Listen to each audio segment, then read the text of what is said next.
Dios les bendiga, bienvenido a la Biblia en un año, día número 192. Estamos por terminar Primera de Crónicas y comenzar Segunda de Crónicas. Si comenzaste esta jornada con nosotros, sabes que hoy es domingo y vamos a estar considerando 5 capítulos, así que capítulo 28 y 29 de Primera de Crónicas y los primeros 3 capítulos de Segunda de Crónicas. El capítulo 28 relata la historia del nombramiento de Salomón como rey delante de todos los oficiales de David. Noten que todos los oficiales mencionados en esta reunión fueron nombrados en los previos capítulos. En semejante manera a las otras historias cuales pudieran detraer de la imagen de David, el cronologista evita el tema de Adonías y su intento de ocupar el trono de su padre, como también las palabras de Natán y Betsabé para que David actuara en nombrar a Salomón. Sin embargo, el cronologista nos provee mayor detalle sobre el nombramiento de Salomón y de las palabras de David su padre. Salomón no era el primogénito de David y fue problemático la transición de poder, como leímos en Samuel y Reyes. Según nos cuenta el escritor de Reyes en este capítulo, el cronologista nos explica, usando las palabras de David mismo, por qué fue que David escogió a Salomón como su sucesor. Noten en los versos 2 y 3 que la elección de un sucesor comenzó con el intento de David de edificarle casa a Jehová. Al ser detenido por Jehová por motivo del derramamiento de sangre durante su vida, David recibe la palabra de Jehová de que su hijo edificaría la casa.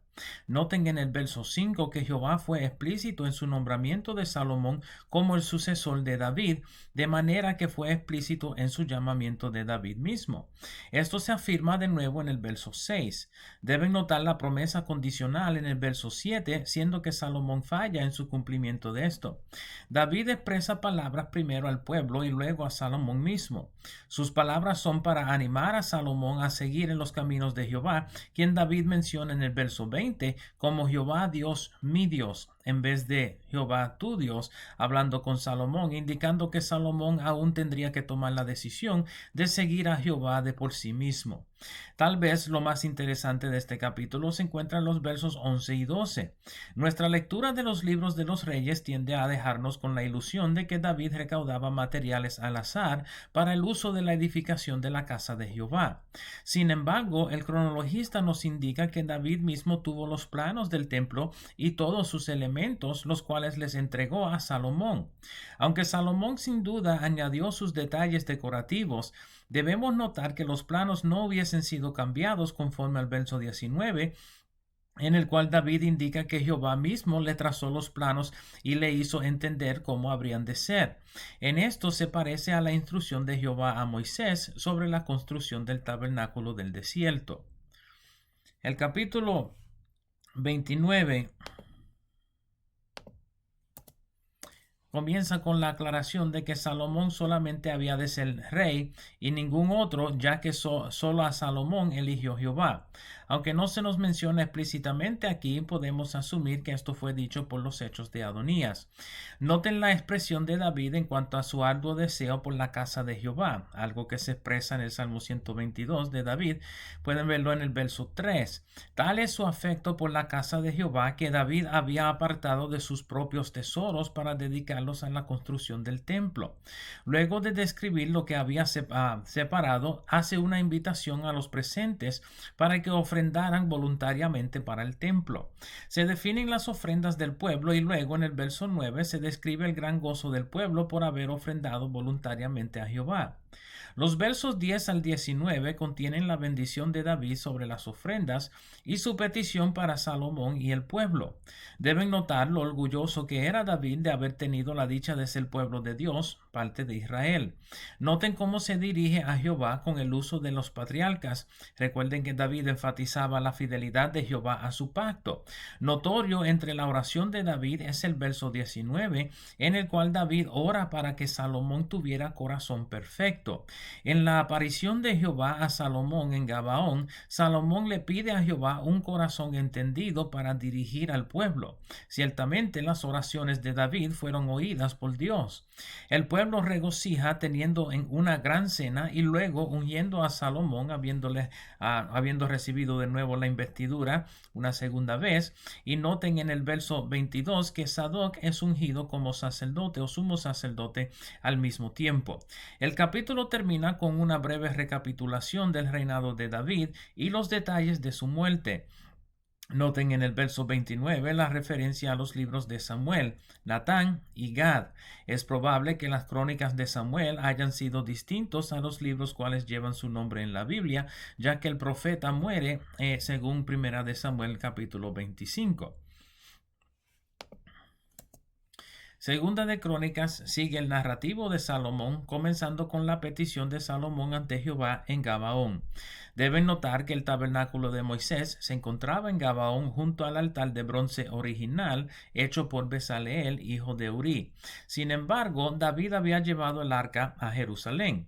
Esta historia recapitula los eventos de Primera de Reyes capítulo 3. Conforme a la oración de David su padre en el previo capítulo, Salomón le pide a Dios un corazón entendido, lo cual le place a Jehová y le es concedido sabiduría y ciencia para gobernar. Junto con esto, Jehová le promete bendiciones de riqueza y gloria, cual ninguno de los otros reyes, no tan solamente de Israel, sino de todas partes, había conocido ni tampoco conocería. El capítulo termina con la descripción breve de los negocios de Salomón con Egipto, comprando y vendiendo caballos y carros. Esto lo leímos en Primera de Reyes 10 y lo volveremos a considerar en el capítulo 9 de Segunda de Crónicas. El capítulo 2 contiene los detalles del pacto de Salomón con Hiram, rey de Tiro, y recordarán que David y Hiram tuvieron una buena relación. En 2 de Samuel 8 leímos acerca de la conquista de los amonitas, moabitas, arameos y edomitas por David. Luego de esta conquista, David comenzó a traer de los materiales de Tiro para la casa de Jehová. La región de Tiro era conocido por sus cedros en el Líbano y también tenía ruta a Ofir, de donde salió la mayor parte del oro para la casa de Jehová. Salomón quiso mantener esta relación con Hiram, cual sería de provecho práctico y político. Noten la pregunta de Salomón en el verso 6. La terminología de esta pregunta se volverá a utilizar en la dedicatoria del templo en el capítulo 6. En el verso 7, Salomón le pide a Hiram obreros para trabajar en los elementos de la casa de Jehová. Deben notar que a la vez que le pide ayuda a Hiram para lo del templo, Salomón también ha enviado trabajadores para cortar madera para su propia casa. Aunque los dos proyectos corren juntos, la casa de Salomón tarda 13 años en cumplir, mientras que la casa de Jehová tarda 7 años en cumplir. Salomón no tan solo le pide ayuda a Hiram, sino que también le ofrece sustento a Hiram y sus obreros durante el tiempo de su labor. Hiram ve tal oferta benignamente y le concede a Salomón la lealtad cual le tuvo a su padre David. Hiram le envía a Hiram-Abi a Salomón para que fuese maestro de obra de la construcción del templo. Hiram-Abi es para el templo de Salomón lo que fueron Bezaleel y Aholiab para el tabernáculo de Moisés. Noten el uso de labor de extranjeros en los versos 17 y 18. Este grupo, mencionado como los responsables de la construcción del templo, vienen a ser conocidos como los Netinim, y su lugar en el templo no cesó durante los días del templo de Salomón. Actualmente Ezequiel los menciona como una afrenta a Jehová, siendo que servían en el templo pero no eran hebreos. De todos modos, estos fueron utilizados por Salomón para lograr la construcción del templo. El capítulo 3 contiene el relato del comienzo de la obra del templo y termina con la descripción de las dos columnas. Deben notar de inmediato en el primer verso el lugar de la construcción del templo. El monte Moría fue el mismo lugar en donde Abraham subió para ofrecer a su hijo Isaac en holocausto a Jehová en Génesis 22 y donde el ángel de Jehová detuvo la mano de Abraham. También fue el mismo lugar, según nos explica el verso 1, en donde el ángel de Jehová detuvo su mano de la destrucción de Jerusalén luego del castigo de Jehová a David por el censo del pueblo. Deben notar también en el segundo verso que Salomón no comenzó la construcción del templo hasta el cuarto año de su reinado. Los versos 3 al 14 describen las medidas de la casa y algunos de los elementos incluidos en el templo. Deben notar la descripción de los querubines en los versos 10 al 13. Los dos querubines son enormes con las alas extendidas a 5 codos para cada lado, haciendo un velo de alas 20 codos de ancho, de pared a pared, siendo 30 pies de ancho. Sus rostros eran hacia la casa, indicando que miraran de frente mientras el sumo sacerdote entrara al lugar santísimo.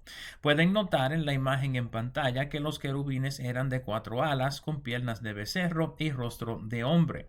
Esta descripción sale de la visión de Ezequiel capítulo 10, en la cual el profeta tiene una visión de los querubines quienes mueven el trono de Dios. Deben notar que los querubines a menudo son presentados con 4 patas de becerro semejantes al Sphinx de Egipto, pero con 4 alas. El capítulo termina con la descripción de Jaquín y Boaz, las 2 columnas del templo. Estas 2 columnas tenían una estatura de más de 60 pies con sus capiteles, lo cual indica la magnitud de la construcción del templo. Las 2 columnas aparecen a través de las escrituras del Antiguo Testamento, donde se hacían las proclamaciones o edictos reales, como también el ungimiento de varios reyes.